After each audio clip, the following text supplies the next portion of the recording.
Paul Davies. First Minister, reports of sewage discharges in Ceredigion Penfro are also far too frequent, and my constituents are increasingly frustrated that these incidents continue to occur with little visible progress in addressing this pollution.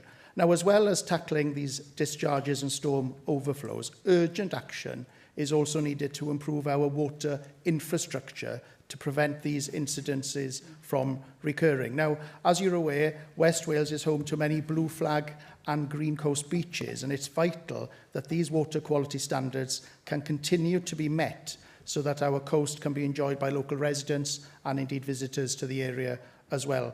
Therefore, can you outline what steps are currently being taken to address repeated sewage discharges in West Wales? And further to your earlier answers, what further measures will this government introduce to tackle this issue in Ceredigion Penfro and ensure that the local beaches continue to maintain high quality standards? I think the most important thing to do is to repeat what I said. We will act by targeting prevention and enforcement where evidence shows it is needed. That means in relation to polluted rivers, and it means in relation to polluted seas around our coast. We want to see urgent action. It is why we want to see regulation of Wales being devolved to Wales, so that we can have as much influence as possible on the cleanliness of our rivers and our seas.